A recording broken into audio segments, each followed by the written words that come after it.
Shalom saudara, hai apa kabar? Luar biasa, kita merayakan Natal. Kalau kita orang Kristen, dimanapun mereka yang percaya kepada Kristus, saudara, kita merayakan Natal. Karena kita tahu, inilah yang luar biasa buat saudara dan saya. Siap diberkati, tundukkan kepala kita berdoa. Terima kasih Tuhan, kami boleh bersama-sama muji menyembah, nikmati firman-Mu. Persiapkan hati hamba-Mu Tuhan, taruhkan perkataan-Mu di atas mulut bibir hamba-Mu.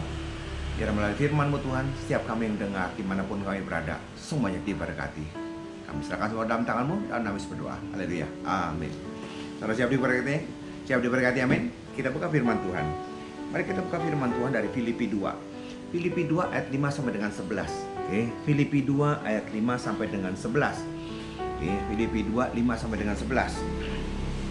Firman-Nya berkata, hendaklah kamu dalam hidupmu bersama menaruh pikiran dan perasaan yang terdapat juga dalam Kristus Yesus, yang walaupun dalam rupa Allah tidak menganggap kesetaraan dengan Allah itu sebagai milik yang harus dipertahankan, melainkan telah mengosongkan dirinya sendiri dan mengambil rupa seorang hamba dan menjadi sama dengan manusia. Dan dalam keadaan sebagai manusia, ia telah merendahkan dirinya dan taat sampai mati, bahkan sampai mati di kayu salib. Itulah sebabnya Allah sangat meninggikan dia dan mengaruniakan kepadanya nama di atas segala nama, supaya dalam nama Yesus bertekuk lutut segala yang ada di langit dan yang ada di atas bumi dan yang ada di bawah bumi. 11. Dan segala lidah mengaku Yesus Kristus adalah Tuhan bagi kemuliaan Allah Bapa. Amin. Saudara, siap diberkati, amin. Luar biasa. Saudara, setiap kita semua merayakan Natal. Tetapi satu hal, apakah saudara mengerti pikiran dan perasaan daripada Tuhan waktu saudara menikmati merayakan Natal? Apakah saudara mengerti pikiran dan perasaan yang terdapat dalam diri dia waktu kita merayakan Natal? Maksudnya seperti ini. Maaf saudara, kalau saya boleh tanya, saudara merayakan Natal atau saudara menikmati Natal? Ya, merayakan Natal atau menikmati Natal. Seringkali tanpa kita sadari, kita merayakan Natal. Kita cuma merayakan Natal dan kita belum menikmati Natal yang sesungguhnya. Pak, maksudnya seperti apa Pak? Seperti ini. Kita datang bergereja di hari Natal, kita merayakan Natal, dosa jalan terus, zina jalan terus, bohong jalan terus, berbuat menipu jalan terus. Saudara, itu namanya perayaan. Hari ini saudara tidak bohong dulu, tidak berdosa dulu. Hari ini saudara ke gereja, saudara merayakan Natal, tetapi Natal sendiri belum berdampak apa-apa dengan saudara, kepada saudara. Saudara datang bergereja, takut, masih jalan terus, masih khawatir, masih takut, masih cemas. Saudara, itu namanya perayaan. Saudara merayakan, tapi saudara belum merasakan, belum merasakan Natal yang sesungguhnya karena saudara masih takut, masih cemas, masih khawatir. Saudara merayakan Natal, tapi kehidupan saudara, apa yang terjadi? Miskin, bangkrut, tidak punya pekerjaan, melarat. Saudara, apakah itu yang disebut dengan Natal? Dia datang ke dunia membebaskan saudara dan saya. Dia kaya rela jadi miskin supaya kita kaya. Dia menderita supaya kita bahagia di sini. Dia sakit supaya kita sembuh. Dan itulah bagian yang daripada Natal. Bagian daripada kunjungan Tuhan Yesus ke dunia itu dampaknya itu sedemikian luas. Bukan semata-mata Yesus di palungan semata-mata. Saudara, hari ini kita mau merayakan, hari ini kita mau belajar sama-sama. Bagaimana Tuhan Yesus menaklukkan dunia. Bagaimana Tuhan Yesus menaklukkan dunia. Dan saya berdoa, judul khotbah saya hari ini adalah menaklukkan dunia. Apa saudara? Menaklukkan dunia. Untuk kita bisa menaklukkan dunia sebagaimana Tuhan menaklukkan dunia, demikian juga kita bisa menaklukkan dunia. Kenapa? Dia yang pertama, dia yang sulung, kita lebih daripada pemenang. Siap diberkati? Kita lihat firman Tuhan dari ayat 6 dan 7. Ayat 6 dan 7. Filipi 2 ayat 6 dan 7. Yang walaupun dalam rupa Allah tidak menganggap kesetaraan dengan Allah sebagai milik yang harus dipertahankan, melainkan telah mengosongkan dirinya sendiri dan mengambil rupa seorang hamba dan menjadi sama dengan manusia. Saudara, pernah gak sih kita berpikir, kenapa sih Tuhan harus bersusah-susah, berlelah-lelah, repot-repot harus jadi manusia, kemudian masuk di dalam kandungan rahim, mengandung, kemudian dilahirkan bayi, kanak-kanak, remaja, dan akhirnya dewasa. Kenapa sih harus sampai sedemikian panjangnya? Saudara, bisa saja kan Tuhan langsung datang, Adam dan Hawa diciptakan langsung dewasa, langsung besar, tanpa harus persalinan, tanpa harus ada proses kehamilan, tanpa harus proses anak-anak, bayi. Saudara, inilah dasarnya. Kenapa? Seperti itu. Kita lihat dasarnya adalah di dalam Kejadian 2 ayat 16. Kejadian 2 ayat 16. Oke, saudara bisa baca, saudara sudah hafal. Oke, Adam dan Hawa. Pertama kali Adam dan Hawa di Taman Firdaus, Tuhan berkata, semua pohon dalam pohon daun ini semuanya boleh kau makan, tetapi jangan yang satu, pohon pengetahuan baik dan jahat, jangan kau makan. Begitu kau makan, kau mati. Dimakan Adam dan Hawa. Dan akibatnya semua kita keturunannya berdosa. Dan oleh karena itu Tuhan kirimkan, oleh karena dasar seperti itu, Yehezkiel 18 ayat 20. Yehezkiel 18 ayat 20, kita baca Yehezkiel 18 ayat 20. Firman-Nya berkata, orang yang berbuat dosa itu yang harus mati, dan anak tidak akan turut menanggung kesalahan ayahnya, dan ayah tidak akan turut menanggung kesalahan anaknya. Orang benar akan menerima berkat kebenarannya, dan kefasikan orang fasik akan tertanggung atasnya. Jadi dengan kata lain, siapa yang berdosa? Manusia, dan manusia harus berdosa. Oleh karena itu Tuhan tidak bisa mati. Allah tidak bisa menggantikan. Yang berdosa adalah manusia, jadi yang harus menebus adalah manusia. Manusia seperti apa yang bisa menebus? Tidak ada jalan lain kecuali Allah jadi manusia.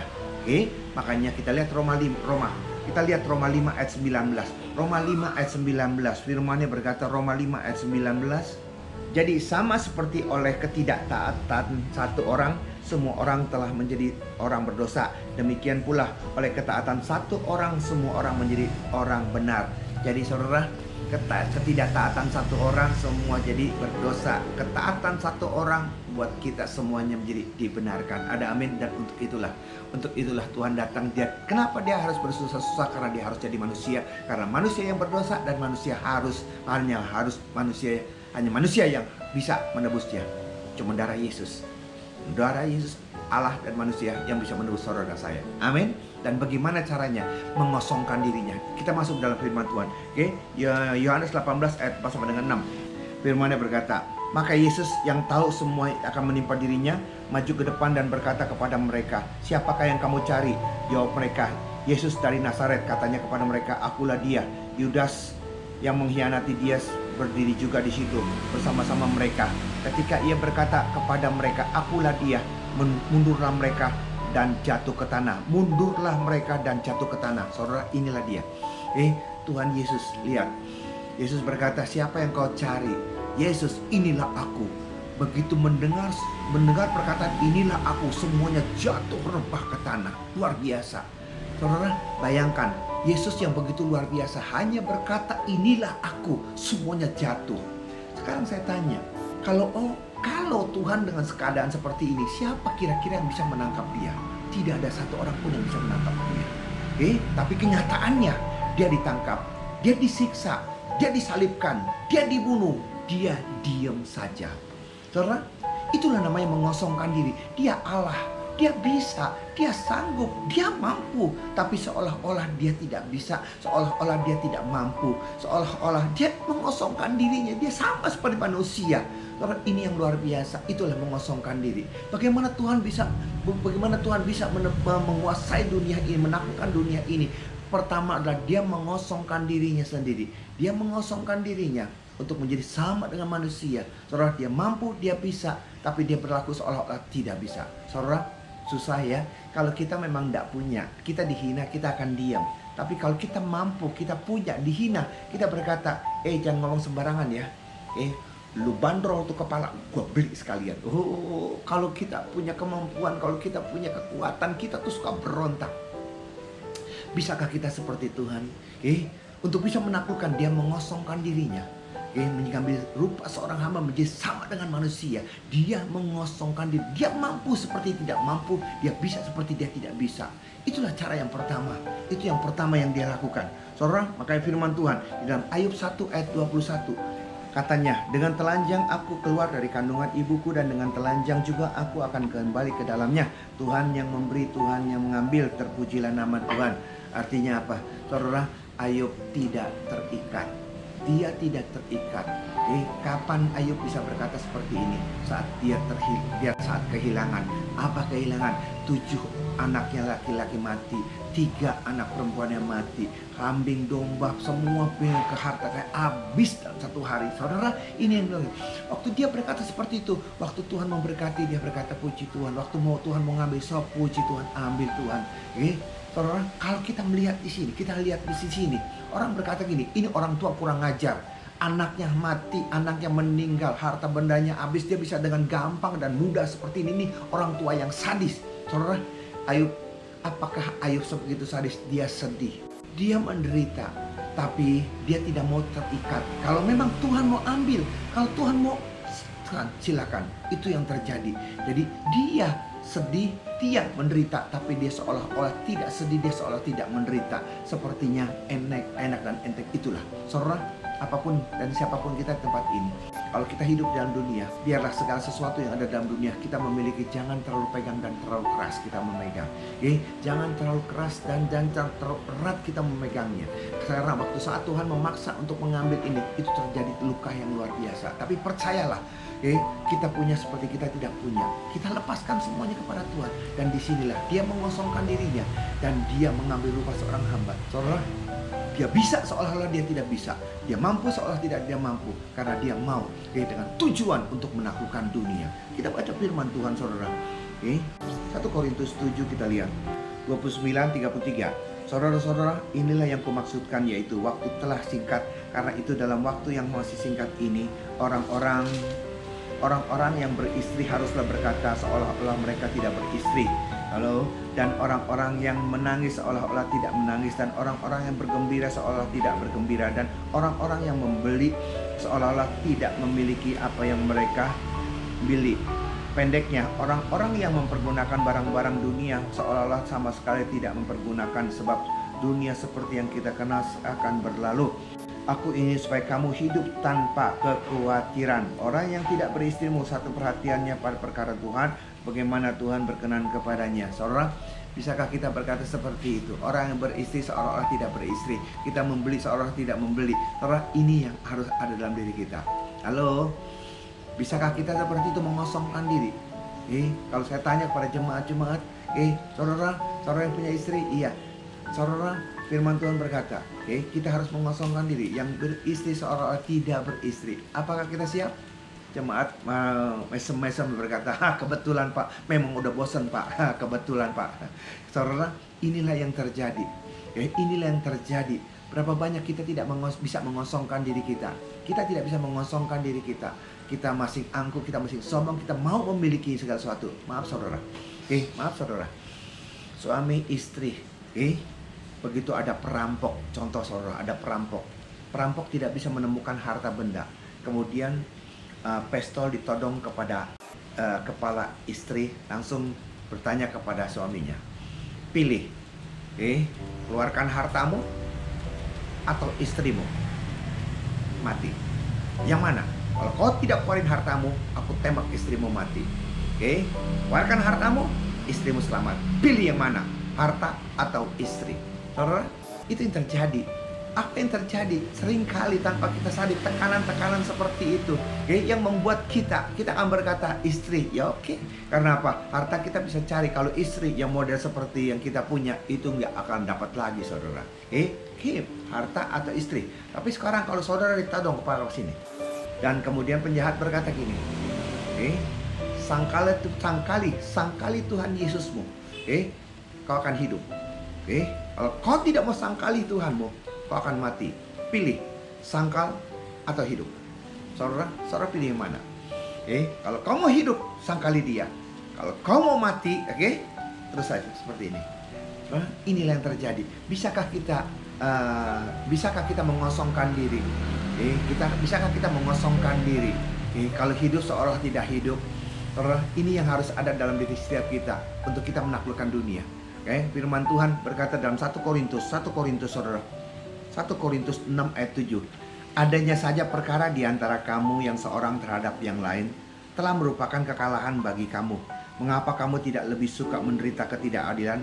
Mengapa kamu tidak lebih suka dirugikan?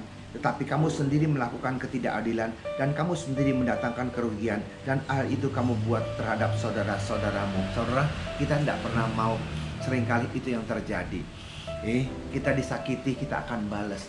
Kita difitnah, kita akan balas. Kita dirugikan, kita akan balas. Saudara, seringkali kita tidak bisa mengosongkan diri kita sendiri.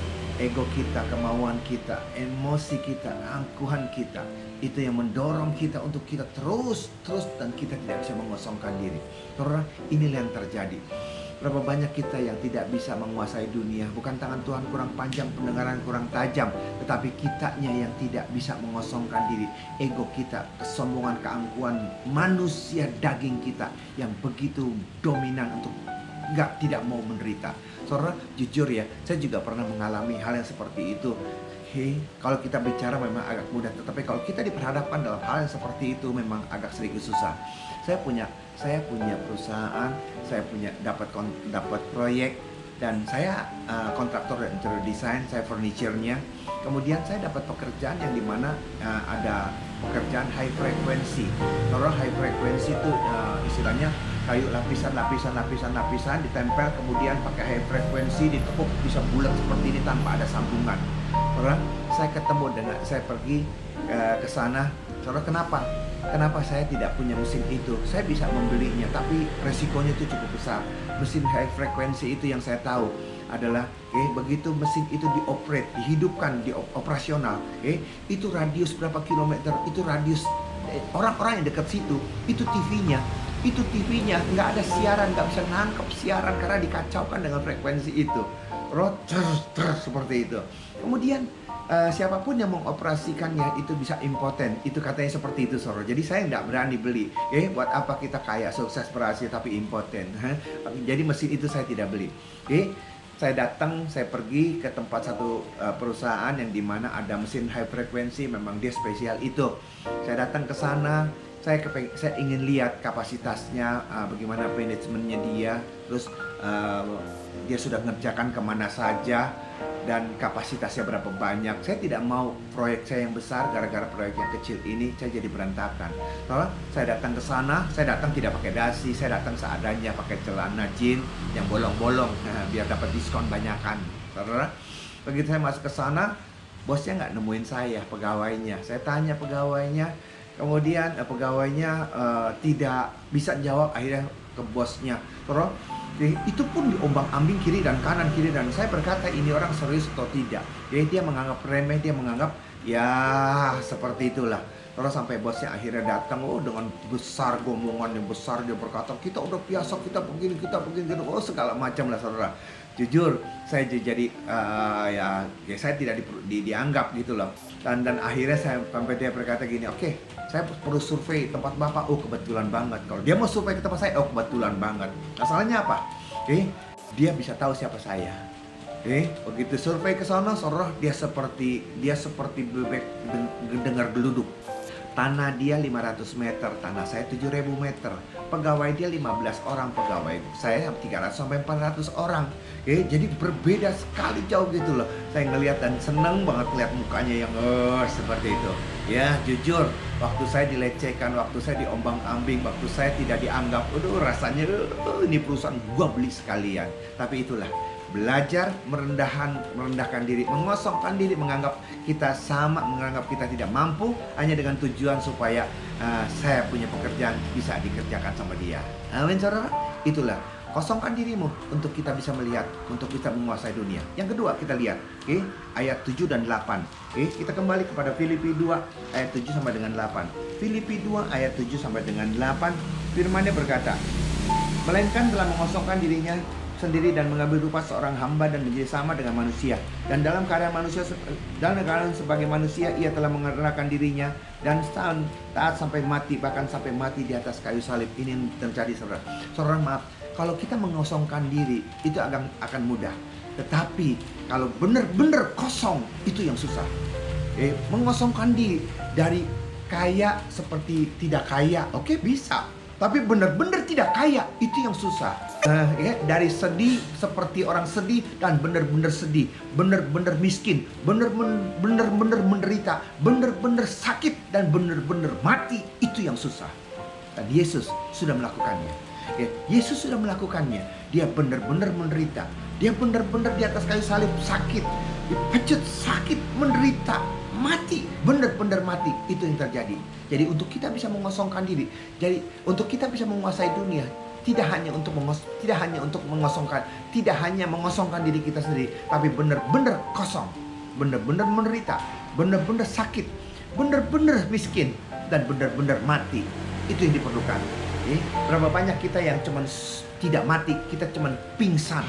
Ditampar sedikit marah, oh masing pingsan dia, oh masing hidup dia. Saudara, bukan Yesus. Bagaimana contohnya kita lihat dalam Kejadian 26. Kejadian 26, kita lihat Kejadian 26.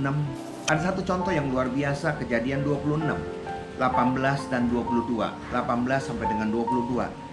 18 sampai dengan 22. Kemudian Ishak menggali kembali sumur-sumur yang digali dalam zaman Abraham, ayahnya, dan yang telah ditutup oleh orang Filistin. Sesudah Abraham mati, disebutkanlah nama sumur-sumur itu menurut nama-nama yang telah diberikan oleh ayahnya.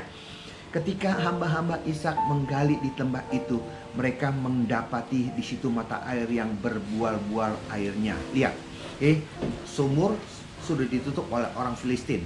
Sumur yang digali oleh Abraham ditutup oleh orang Filistin. Tentunya itu airnya sudah kosong, sudah kering. Dan hari ini Ishak menggali kembali sumur-sumur yang pernah digali oleh Abraham. Dan sumurnya berbual-bual luar biasa, banyak airnya. Kemudian lalu bertengkarlah para gembala Gerar dengan para gembala Ishak. Kata mereka, air itu kepunyaan kami. Dan Ishak menamai sumur itu Esek karena mereka bertengkar dengan dia di sana. Saudara, tiba-tiba orang Gerar itu di lembah Gerar, dan orang Gerar itu mengakui itu milik saya, itu milik saya. Saudara, Ishak bisa berkata, yang gali saya, orang saya, tenaga saya, usaha saya, karena saya. Tetapi Ishak lebih, dia bukan mengosongkan diri, tapi dia benar-benar kosong. Kalau kamu mau ambil, dia tidak mau bertengkar. Itu yang terjadi, dan Ishak pindah ke tempat lain. 21, kemudian mereka menggali sumur lain dan mereka bertengkar lagi juga tentang itu. Maka Ishak menamai sumur itu adalah Sitna. Dia gali tempat lain lagi, diributin lagi, dilepasin lagi sama si Ishak. Saudara, jujur dalam hal seperti ini kita berkata, kamu tuh nggak punya pendirian banget. Itu kan haknya kamu, itu kan milik kamu. Kenapa kamu tidak mempertahankan? Tuntut dong, bela dong, perjuangkan dong. Ishak berkata, terserahlah, saya tidak mau bertengkar. Dan itu yang terjadi. Dia pindah tempat lagi, kemudian dipindah. Saudara, ia pindah dari situ dan menggali sumur yang lain lagi. Tetapi tentang sumur itu mereka tidak bertengkar. Sumur itu dinamai Rehoboth. Dan dia berkata, sekarang Tuhan telah memberikan kelonggaran kepada dia, sehingga kita dapat beranak cucu di negeri ini. Saudara, akhirnya sumur digali lagi dan mereka tidak bertengkar. Dia menamakan itu Rehoboth. Saudara, ini yang terjadi. Ishak terlalu yakin. Dia bukan orang bodoh. Dia melepaskan haknya karena dia tahu bukan sumur ini, bukan tempat ini, tetapi dialah yang diberkati. Dialah yang dia jadi sumber berkat. Karena dia yang diberkati oleh Allah, dimanapun dia berada, dimanapun dia melangkah, dimanapun dia kerja, di situ dia disertai dengan berkat yang luar biasa. Itu luar biasa. Dengan cara yang seperti apa? Dia merendahkan diri dia dan rendahkan. Bukan menjadi kosong, tapi benar-benar kosong di sini. Daripada ribut, serah, biarkan itu semuanya. Dan akhirnya kita lihat, akhir yang terjadi kita lihat saudara di dalam ayat 26 dan 29. Ayat 26 29, Datanglah Abimelek dari Gerar mendapatkan bersama-sama dengan Ahuzat sahabatnya dan Pikol kepada kepala pasukannya. Tetapi kata Ishak kepada mereka, mengapa kamu datang mendapatkan aku? Bukankah kamu benci kepadaku dan telah menyuruh aku keluar dari tanahmu? Jawab mereka, kami telah melihat sendiri bahwa Tuhan menyertai engkau. Sebab itu kami berkata, baiklah kita mengadakan persumpah setia antara kami dan engkau, dan baiklah kami mengikat perjanjian dengan engkau. Lihat, untuk kita bisa menguasai orang, kita tidak bisa dengan kekerasan. Ishak diperlakukan sedemikian rupa. Tapi lihat, akhirnya musuh, lihat akhirnya seorang Abimelek bisa melihat, dia bisa melihat penyertaan Tuhan yang luar biasa, dan di situ dia mau berdamai. Oleh karena itu, saudara, kalau kita mau menguasai dunia ini, saudara, jangan melawan dengan cara yang sama. Kekerasan lawan kekerasan, biarlah kekerasan lawan kelembutan. Kalau dia mau menyerahkan, serahkan. Jangan serahkan semuanya. Kita percayakan pada Tuhan. Kenapa? Rezeki kita tidak kemana. Kalau memang itu rezeki buat kita, kalau memang itu berkat buat kita, Tuhan pasti memberikan itu buat kita. Tapi masalahnya kita di sini, untuk kita bisa menguasai dunia, bukan masalah untung dan rugi, bukan masalah kaya, sukses, berhasil, tetapi yang luar biasa daripada ini semua, kita bisa memenangkan jiwa. Abimelek tanpa dipaksa, dia mau berdamai, dan disinilah kekuatan kekuasaan Tuhan luar biasa, nyata. Hanya dengan kelembutan kita bisa menguasai dunia, bukan dengan cara kekerasan. Hari ini, saudara, apa yang kita lakukan hari ini? COVID-19 seperti ini. Dunia seperti ini kerasnya. Bagaimana kita bisa menguasai? Kita memang hidup di dalam dunia, tetapi kita tidak pakai cara dunia untuk bisa menaklukkannya. Bagaimana caranya? Kosongkan diri kita. Kita punya seperti kita tidak punya, supaya kita tidak khawatir, supaya kita bisa melangkah tanpa kita ada kekhawatiran. Konsentrasi full. Bagaimana kita untuk bisa menguasai dunia? Tidak ada jalan lain. Kita tidak bisa menaklukkan dengan kekerasan, hanya dengan kelembutan. Hanya dengan kelembutan kita bisa menguasai, sehingga mereka bisa melihat. Karena apa? Saudara, tidak ada orang yang karena kalah berdebat lalu bertobat. Tidak ada. Tidak ada orang yang karena kalah berdebat kemudian bertobat, tidak ada. Tetapi kalau dia sudah dijamah hatinya, dan dia sendiri melihat, dia menabur, Ishak menabur, makin kaya, makin tambah, dan makin kaya. Diusir sama Abimelek. Kemudian gali sumur dirampas, diam. Di gali sumur dirampas, dia diam. Dia melihat penyertaan Tuhan luar biasa. Di mana dia melangkah, di situ disertai Tuhan. Di situ rasa ketakutan ada menyertai Abimelek. Oleh karena itu, siapapun kita mau menguasai dunia, lakukan seperti ini, dan kita pasti diberkati. Tundukkan kepala kita, berdoa. Terima kasih Tuhan, Kau mengajar kepada setiap kami di bulan Natal ini, dirayakan Natal ini Tuhan, untuk kami menguasai dunia sebagaimana Tuhan menguasai dunia, dengan cara yang sama Tuhan, mengosongkan diri. Dan kemudian Tuhan membiarkan Engkau bekerja buat setiap kami, bukan dengan cara kami. Kami memang hidup dalam dunia, tapi kita tidak hidup dengan cara dunia. Berkat-Mu Bapa menyertai jemaat-jemaat-Mu dimanapun mereka berada. Kalau mereka takut dan khawatir, cemas, biar kekuatan daripada-Mu memampukan mereka untuk tetap berpengharapan Tuhan bisa menaklukkan dunia. Kita pun bisa menaklukkannya, karena Tuhan menang dan kita yang percaya lebih daripada pemenang. Berkati negara kami Indonesia Tuhan, berkati presiden, wakil presiden, gubernur, dokter, suster, dan segala jajarannya. Biar kesatuan hati ada menyertai berkati, dan kami percaya virus corona tidak akan berkuasa, karena Tuhan mengasihi saudara dan saya. Ada amin. Haleluya. Terima kasih Tuhan, berkat-Mu melimpah. Terima kasih untuk berkat-Mu. Haleluya. Amin. Saudara, demikian firman Tuhan. Sampai jumpa dalam sesi yang akan datang. Tuhan Yesus memberkati. Shalom. Selamat Natal. Shalom.